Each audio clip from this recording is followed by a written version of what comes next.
Welcome বন্ধুরা, আমরা আবারও ফিরে এসেছি ক্লাস 7 সপ্তম শ্রেণী কোষে দেখি একের এক নিয়ে। আগের দিন আমরা নিজে করি একের এক দেখিয়েছিলাম।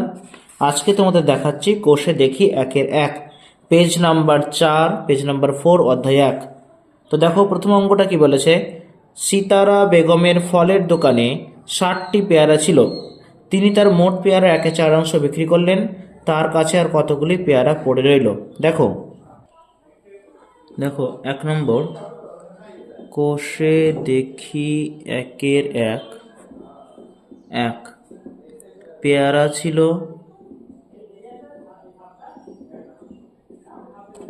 পেয়ারা ছিল 60টি, বিক্রি করলেন 1/4। অতএব কত বিক্রি করলে দেখি? অতএব বিক্রি করলেন, দেখো টোটালটা 60, তার সঙ্গে 1/4 গুণ, তার মানে কি 4 15 60, অর্থাৎ 15 একে 15টি। তাহলে প্রশ্ন বলছে তার কাছে আর কতগুলি পেয়ারা পড়ে রইল, মানে পড়ে রইল মানে বিয়োগ। অতএব পড়ে রইল ছিল কত? 60, বিক্রি হয়েছে 15টা, তাহলে পড়ে রইল 45টি। Is it clear? Question number 2, মা আমাকে 60 টাকার 5/6 দাদাকে 45 টাকার 7/9 দিয়েছেন। মা কাকে বেশি দিয়েছেন হিসাব করি। চলো দেখি কাকে বেশি দিয়েছে। মা আমাকে দিয়েছেন, কত দিয়েছে? 60 টাকার 5/6, মানে 60 গুণ 5/6, তাহলে 6 10 60 হয়, মানে 50 টাকা। আবার দেখো দাদাকে কত দিয়েছে? দাদাকে দিয়েছেন, কত দিয়েছেন? 45 টাকার 7/9, তার মানে 45 গুণ 7/9 টাকা। 5 9 45 কাটাকুটি গেল, তাহলে এখানে 5 আর 7, 5 7 35 টাকা। তাহলে মা আমাকে দিয়েছে 50 টাকা, দাদাকে দিয়েছে 35 টাকা, অর্থাৎ কাকে বেশি দিয়েছে? অতএব মা আমাকে বেশি টাকা দিয়েছেন। মা আমাকে বেশি টাকা দিয়েছেন। চলো 3 নম্বর, গণেশবাবু 3 দিনে একটি কাজে যথাক্রমে 3/14, 4/7 ও 1/1 শেষ করেছেন। তিনি 3 দিনে মোট কত অংশ কাজ শেষ করেছেন এবং এখনও কত অংশ কাজ বাকি আছে? মোট বলেছে মানে এই জায়গায় সবগুলোর যোগ করতে হবে, কাজ বাকি আছে মানে সবগুলোর কি করতে হবে? পুরো অংশ থেকে, সম্পূর্ণ অংশ থেকে বিয়োগ করতে হবে। চলো আমরা দেখে নিই। গণেশ বাবু 3 দিনে মোট কাজ করেছেন। কত দেখি 3 দিনে করেছে? 3/14 যোগ 4/7 যোগ 1/21, তাহলে কি হবে? সবগুলো যদি 14 7 21 লসাগু করি, সবগুলো কি হবে? সবচেয়ে বড় সংখ্যা 21, 7 দিয়ে যায় ভাগ, 14 দিয়ে যায় না। 21-এর গুণিতক বার করো, 21 2 42, 42 হলে কি সবগুলোকে যাবে? লসাগু হচ্ছে 42। 14 দিয়ে ভাগ করলে হবে 3, 3কে 3 দিয়ে গুণ করলে হবে 9, 6 7 42, 7কে 42 ভাগ করলে 6, 6কে 4 দিয়ে গুণ করলে 24, এবং 42কে 21 দিয়ে ভাগ করলে হবে 2, আর 2কে 1 দিয়ে গুণ করলে হবে 2 1 2। দাঁড়ালো কত? 24 আর 9 33, আর 2 35, 35/42 এই কাজটা করেছেন। কাটাকুটি যাই, করতে পারো, ছোট করতে পারো। 5 7 35, 6 7 42, মানে এই 3 দিনে গণেশবাবু কাজ করেছেন কিন্তু 5/6। এবার কত অংশ বাকি আছে তোমাকে ধরে নিতে হবে। ধরি সম্পূর্ণ অংশ কত হয়? সম্পূর্ণ অংশ সমান 1। অতএব কাজ বাকি আছে, কত আছে? 1 বিয়োগ কাজ কত হয়েছে? 5/6 হয়েছে, তার মানে কি 6 থাকছে নিচে, 1-এর নিচে কিছু নাই, 6 কে 6 বিয়োগ লবটা সেম থাকবে, তাহলে 6 থেকে 5 বাদ 1, 1/6 অংশ কাজ এখনো বাকি আছে। Is it clear? চলো নেক্সট। 4 দেখো, একটি বাঁশের দৈর্ঘ্যের 1/3 অংশে লাল রং, 1/5 অংশে সবুজ রং ও বাকি 14 মিটারে হলুদ রং দিয়েছি, বাঁশটি কত মিটার লম্বা? আগে দেখে নেব লাল আর সবুজ মিলে কত অংশ রং করা হয়েছে। দেখো বাঁশটিতে মোট রং করা হয়েছে, বাঁশটিতে মোট রং করা হয়েছে কত হয়েছে দেখো, 1/3 লাল হয়েছে আর 1/5 সবুজ হয়েছে। দুটোকে যোগ করলে কত হয়? 3×5 = 15, 3কে 15 দিয়ে ভাগ করলে 5, 5কে 1 দিয়ে গুণ করলে 5×1 = 5, 15কে 5 দিয়ে গুণ করলে হয় 3, 3×1 = 3, 3 আর 5-এ কত 8, 8/15 অংশ রং করা হয়েছে। বলছে বাকি অংশ হলুদ রং, তো আগে দেখে নেব বাকি অংশটা কতটা। লিখব ধরি সম্পূর্ণ অংশ সমান 1, অতএব হলুদ রং করা হয়েছে, হলুদ রং করা হয়েছে, কি করা হয়েছে? 1 বিয়োগ 8/15, 15 সেম নিয়ম, সেম রুলস, 15-1 = 15 বিয়োগ 8, তার মানে 15 থেকে আর বাদ হচ্ছে 7, 7/15 অংশ। এখন এই 7/15 অংশ বইতে বলা হয়েছে কত? বইতে বলা হয়েছে 14 মিটার। তার মানে লিখতে পারি অতএব 7/15 অংশ সমান 14 মিটার। আবার লিখতে পারি, আমাকে পুরোটা বার করতে হবে, তার মানে 1 অংশ, তাহলে 1 অংশ সমান 14 গুণ এটার অনন্য হবে 15/7, 14কে 7 দিয়ে কাটাকুটি যায়, 7 দুগুণে 14 মানে 15 দুগুণে 30 মিটার। অতএব বাঁশটি 30 মিটার লম্বা।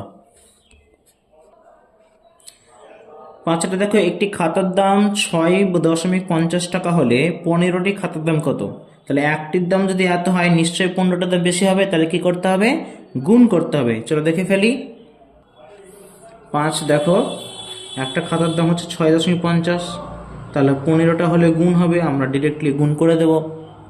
0 গুণ 0, 5×5 = 25, 5 হাতে 2, 5×6 = 30 আর হাতে 2 32, 0 গুণ 0, 5×1 = 5, 6×1 = 6, 0, 5, 7, 9। দেখো দশমিক পরে দুটো সংখ্যা, ডান দিকে দুটো সংখ্যা গুণে দশমিক মানে 97.50 টাকা। লিখে দাও যে 15টি খাতার দাম 97.50 টাকা। দেখো একটি বাক্সে 12টি চিনির প্যাকেট আছে, প্রতিটি প্যাকেটের ওজন 2.84 কিগ্রা। বাক্স এবং প্যাকেটগুলির মোট ওজন 36 কিগ্রা হলে হিসাব করে দেখি বাক্সটির ওজন কত হবে। তাহলে আমরা দেখে নিই যে প্যাকেটগুলির টোটাল ওজনটা কত। প্রত্যেক প্যাকেটের হচ্ছে 2.84, তাহলে আগে দেখে নেব 12টি চিনির প্যাকেটের মোট ওজন কত হবে, তারপর আমরা নেক্সটে আসছি। তো দেখো এখানে 6 নম্বর, এখানে আগে লিখে দাও প্রতি প্যাকেটের ওজন, প্রতি প্যাকেটের ওজন কত? 2.84 কিগ্রা। প্যাকেট কত আছে? 12টা, অতএব লিখবা 12টি প্যাকেটের ওজন কত হবে? 12 দিয়ে গুণ হবে 2.84 × 12, গুণ করি 4 দুগুণে 8, 8 দুগুণে 16, 6 হাতে 1, 2 দুগুণে 4, 1 5, গুণ 4×1 = 4, 8×1 = 8, 2×1 = 2, যোগ করলে হবে 8, 6 4 0 হাতে 1, 5 13 14, 4 হাতে 1, 2 আর 1 3, দশমিক পর দুটো সংখ্যা মানে দশমিক মানে 34.08 কিগ্রা। এটা টোটাল প্যাকেটের ওজনটা। এখন বলছে টোটাল ওজন হচ্ছে প্যাকেটের বাক্স মিলে 36 কিগ্রা, তাহলে 36 কিগ্রা থেকে বাদ দিলে আমরা বাক্সের ওজন পেয়ে যাব, রাইট? তাহলে লেখো অতএব বাক্সের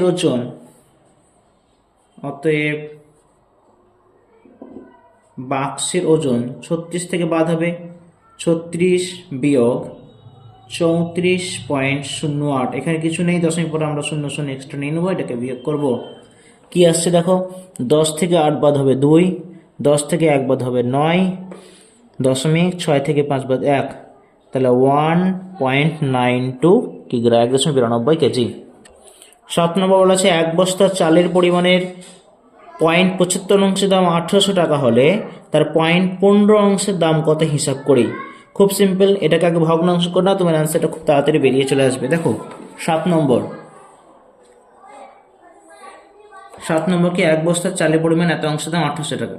আগে লিখে দাও 0.75 অংশ সমান কত, 75-এর নিচে কি হবে, দশমিকের জায়গায় 1, দশমিকের পরে দুটো সংখ্যা মানে দুটো শূন্য, কাটাকুটি করলে হয় 3 25 75 আর 4 25 100 মানে 3-এর 4। ওদিকে আবার লেখা আছে 0.15 অংশ, 0.15 অংশ মানে 15-র নিচে 100, কাটাকুটি যায় 5 3 15, 5 20 100, তার মানে 3/20। এখন অঙ্কটাকে এইভাবে সাজাও, লেখো 3-এর 4 অংশ সমান কত টাকা বলেছে, 1800 টাকা বলেছে। আমরা দেখে নেব 1 অংশ কতটা। কি হবে, 1 অংশ যদি বার করতে চাই 1800 গুণ এটা অনন্যক হবে, মানে 4/3, সঙ্গে সঙ্গে ওর নিচেই 3/20টা আমরা বের করে ফেলবো। 3/20 অংশ সমান 1800 গুণ 4/3 গুণ 3/20। দেখো 3 3 কোণাকুণি কেটে যাবে, 20 দিয়ে খুব সহজে কাটা যায় এটাকে। 20 মানে হচ্ছে 9 দুগুণে 18 আর একটা 0, তাহলে 90। তাই এখানে হচ্ছে দেখো 90-এর সঙ্গে যদি 4 গুণ করি, 0-এর গুণ 0 আর 4 9 36, অর্থাৎ 360 টাকা।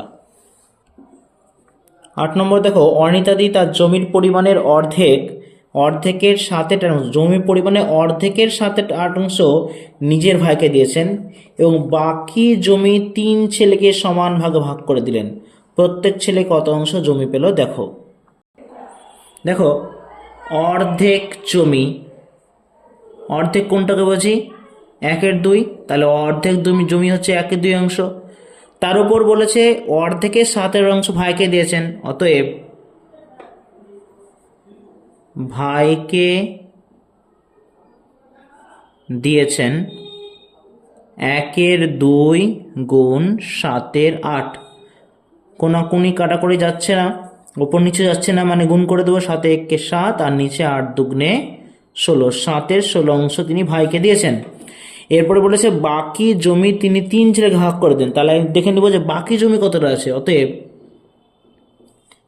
বাকি জমি কি থেকে বিয়োগ হবে, 1 থেকে, তাহলে 1 বিয়োগ 7/16, তার মানে কি 16, 16 1 16 বিয়োগ 7টা থেকে গেল, 16 থেকে 7 বাদ হচ্ছে 9, তাহলে 9/16 অংশ। এটা বাকি জমি আছে। কজনের মধ্যে ভাগ করেছেন, 3 জন ছেলে মেয়ের মধ্যে ভাগ করে দিয়েছেন, অর্থাৎ প্রতি ছেলে মেয়ে পাবে, মেয়ে নাই ছেলে, প্রতি ছেলে পাবে, কজন ছেলে আছে, 3 জন, তাহলে 9-এর 16 ভাগ হচ্ছে কত, 3, তার মানে 9-এর 16 ভাগ 3-এর 1। এটা কি হবে, ভগ্নাংশের ভাগ কি হয়, এটা গুণ হয়ে তারপরেরটা অনন্যক হয় 1/3। দেখো কাটাকুটি যাবে, 3 3 9, তার উত্তর হবে 3-এর 16 অংশ। তাহলে প্রত্যেক ছেলে কত অংশ জমি পেল, প্রত্যেক ছেলে পেল 3/16 অংশ। আজকের ভিডিওতে তোমাদের আমি কষে দেখি 1 থেকে 8 অবধি করালাম। পরের ভিডিওতে আমরা 9 থেকে অনওয়ার্ডস সবগুলো অঙ্ক তোমাদের আমি দেখিয়ে দেবো, বুঝিয়ে দেবো। তোমরা চ্যানেলের সঙ্গে থাকো এবং চ্যানেলকে ভালো লাগলে লাইক এবং শেয়ার সঙ্গে সাবস্ক্রাইব করে দিও।